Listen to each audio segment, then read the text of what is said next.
morning all student. آج ہم ہمارے نصاب میں شامل معیار ادب کتاب کے 16ویں سبق کو پڑھنے جا رہے ہیں۔ یہ سبق کا عنوان حالی ہے اور جس کو لکھنے والے ہیں آل احمد سرور۔ پروفیسر آل احمد سرور کی پیدائش 1912 عیسوی بدایوں میں ہوئی۔ یہ مستند اور بلند پایہ ادیب و نقاد ہیں۔ انہوں نے فن تنقید کا گہرائی و گہرائی سے مطالعہ کیا ہے۔ چونکہ وہ اردو کے ساتھ انگریزی ادب پر بھی عبور رکھتے ہیں، اس لیے ان کی نظر انگریزی تنقید پر بھی ہے۔ اس طرح وہ مشرقی و مغربی دونوں کے تصورات تنقید اور اصول تنقید سے آشنا اور واقف ہیں، جس سے انہوں نے اپنی تنقید نگاری میں بھرپور فائدہ اٹھایا۔ چلیے، یہ تنقید نگاری کی حیثیت سے مشہور ہوئے۔ ان کی وفات سن 2002 میں علی گڑھ میں ہوئی۔ ان کی کچھ ایک مشہور تصانیف ہیں جو تنقید سے رشتہ رکھتی ہیں، جن میں نظر اور نظریے، ادب اور نظریے، تنقید کیا ہے، تنقیدی اشارے، اور ان کی دانشور اقبال اور فکر روشن ان کی اہم تنقیدی تصانیف ہیں۔ چلیے، زیادہ اس کو تفصیل میں نہ جانتے ہوئے ہم ہمارے سبق پر شروع کرتے ہیں۔ ہمارے سبق کو، جو ہمارا سبق ہے اس کو شروع کرتے ہیں۔ دیکھیے کیا لکھتے ہیں کہ جب حالی کا ذکر آتا ہے تو لوگ اکثر غدر کے ہنگامے، ایک بساط کے الٹنے اور دوسری کے بچھنے، سر سید کی تحریک اور مغرب کے سیلاب کا اس طرح بیان کرتے ہیں گویا حالی صرف انہی چیزوں سے عبارت ہے۔ میں ماحول کے اثر کا بڑا قائل ہوں، اس سے کون بے نیاز رہ سکتا ہے، لیکن ایک ہی ماحول بعض اوقات مختلف طبیعتوں کو مختلف طریقوں سے متاثر کرتا ہے۔ حالی اور داغ نے ایک ہی زمانہ پایا، دونوں نے اپنی آنکھوں سے ایک ہی تماشا دیکھا، لیکن ایک تو دلی کی طرف ایک دفعہ حسرت سے نظر کر کے حسن و عشق کی دنیا میں محو ہو گیا، لیکن دوسرے پر اس منظر نے ایسا اثر کیا کہ ساری عمر زائل نہ ہو سکا، بھلایا نہیں جا سکا۔ میں رولاں نے ایک جگہ لکھا ہے، بڑے فنکار وہ بھی ہوتے ہیں جو صرف اپنی ترجمانی کرتے ہیں، لیکن سب سے بڑے وہ ہیں جن کے دل سب انسانوں کے لیے دھڑکتے ہیں۔ داغ کے یہاں آپ بیتی ہے، حالی کے یہاں جگ بیتی ہے۔ داغ کی دنیا میں بڑی رونق، بڑا ہنگامہ، بڑی چہل پہل اور بھیڑ بھاڑ نظر آتی ہے، لیکن یہ دھول دھپا، یہ زندہ دلی اور یہ رندی ایک عمر میں سب کچھ اور کافی عمر تک بہت کچھ معلوم ہونے کے باوجود ہے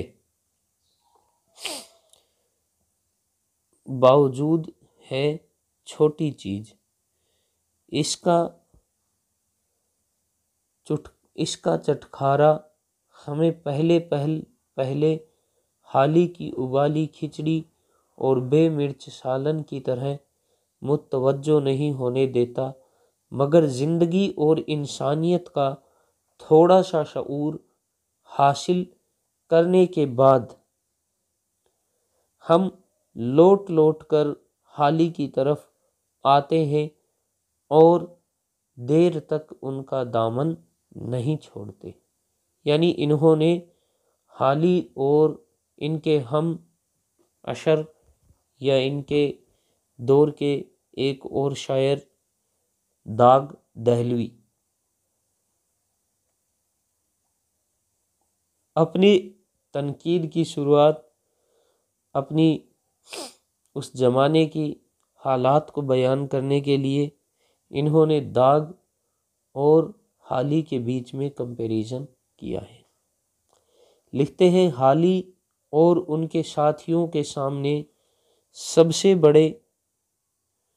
بڑی مشکل یہ تھی کہ وہ محض ایک حساس طبیعت ہی نہیں ایک بیدار یعنی شانت ذہن یا شانت دماغ بھی رکھتے تھے۔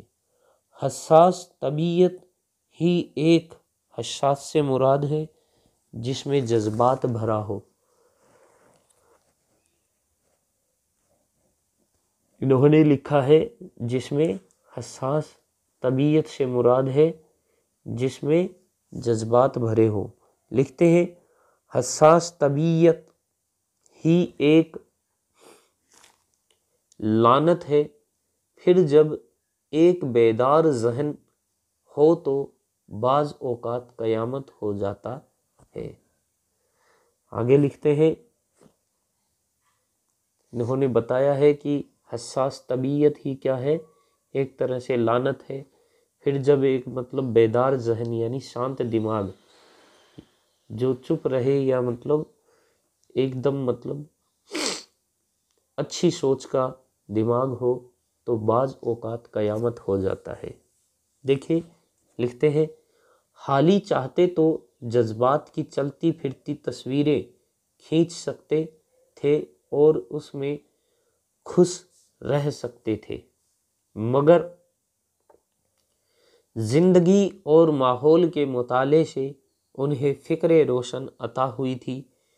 ان لوگوں سے جو شاعری میں صرف نشاط نغمہ و میں ڈھونڈتے تھے حالی کہتے ہیں، یعنی جو نشاط نغمہ سے مراد ہے خوشنما نغمہ یعنی خوشنما گیت، خوشنمائندگی جو ڈھونڈتے تھے شاعری کے ذریعے، ان سے حالی کیا کہتے ہیں۔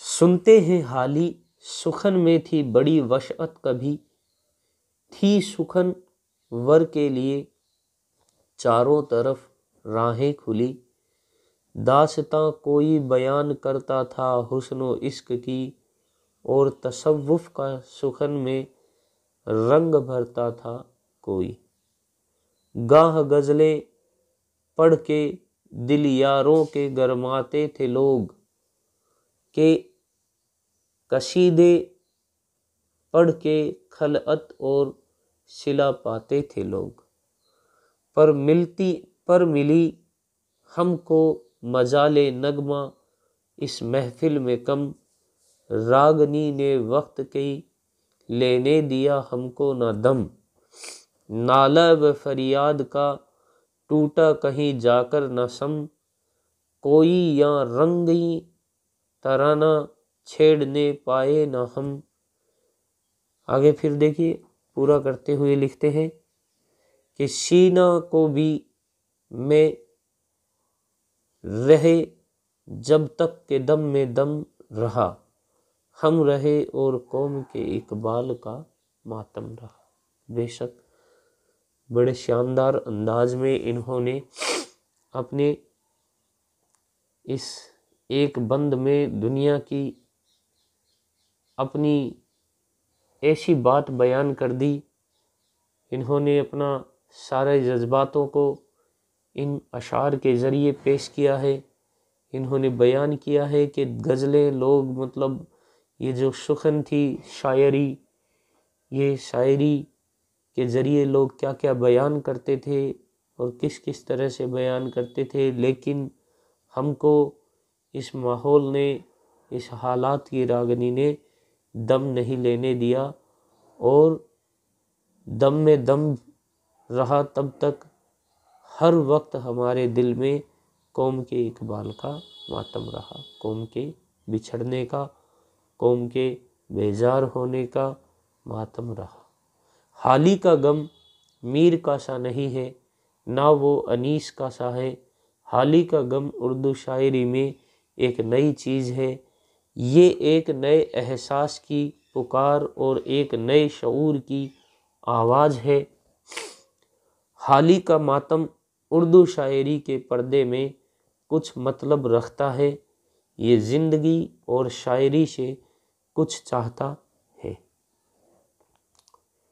یہ شاعری کو اس ایرانی قالین کی طرح نہیں سمجھتا جس میں فنکار کا خون جگر کسی امیر گھرانے کی زینت کا سامان فراہم کرتا ہے.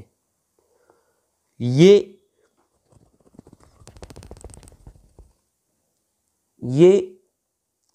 سورج کی اس دھوپ کی طرح ہے جس میں سب کے لیے گرمی بھی ہے اور روشنی بھی. آگے لکھتے ہیں، حالی کہتے تھے پھرو اس طرف کو ہو ہوا جدھر کی، یعنی کہتے تھے پھرو اس طرف ہوا ہو جس طرف، یا ہوا ہو جدھر کی، یعنی کہ زمانے کے ساتھ اپنے آپ کو بدلے. وہ اس پر زور دیتے تھے کہ اب پیروی مغرب کمزوری ہے، یہ محض وقت پرستی نہیں تھی، یہ بدلے ہوئے حالات کا احساس تھا. حالی اس سستی، محدود اور سطحی مشرقیت کے قائل نہیں تھے جو اپنی بری چیزوں کو بھی اچھا سمجھتی ہے اور دوسروں کی اچھی چیزوں کو بھی نہیں مانتی. حالی دیکھ رہے تھے کہ مغرب کے اثر سے ایک نئی سوسائٹی وجود میں آ رہی ہے جس کے پاس میں جدید علوم سے واقفیت، عملی جد و جہد کے وسائل اور سرمایہ داری کی بخشی ہوئی دولت ہے، جو علم، عمل اور دولت تینوں سے مالا مال ہے. یعنی انہوں نے بیان کیا ہے کہ ایک چیز کو کے پیچھے نہ پڑے رہو، یعنی جدھر کو ہوا ہو جائے، حالات آپ کو جس طرف لے کر جائیں یا جس وقت حالات ہوں اس کے حالات کے اکارڈنگ اپنے آپ کو ڈھال لو.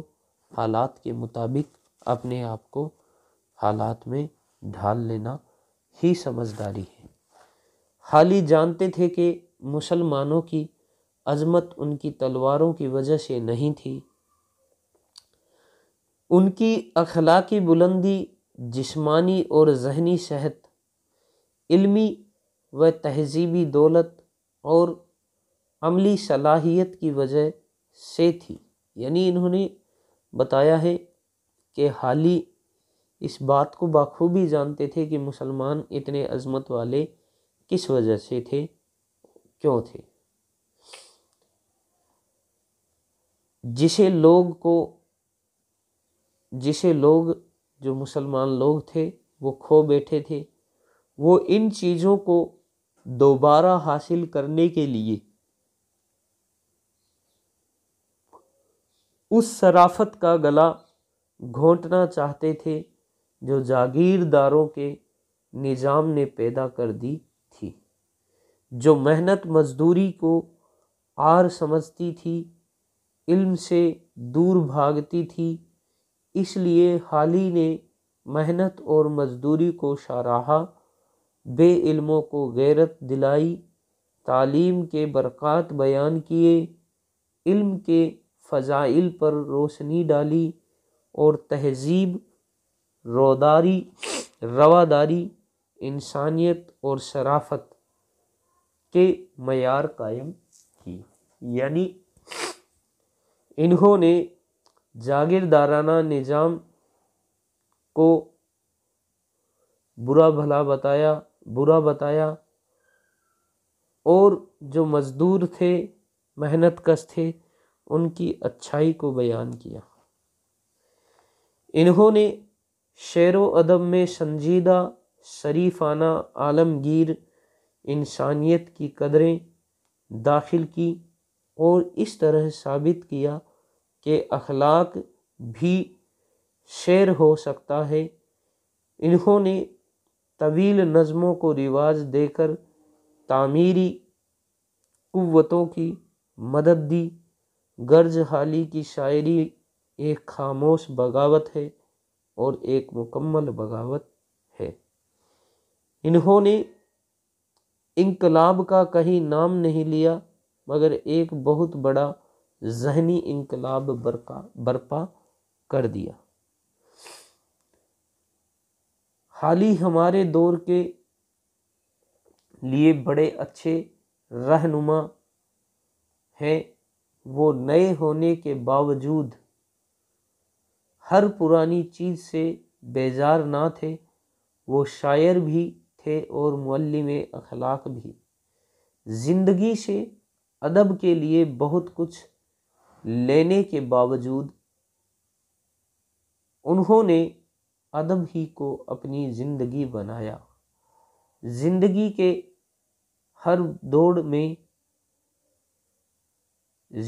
کی ہر دوڑ میں نہیں کودے۔ انہوں نے اپنی کتابوں، مضامین، خطوں اور تحریروں ہی کو اپنی عبادت سمجھا۔ وہ ادیب کے منصب کو بہت اچھی طرح سمجھتے تھے۔ ادیب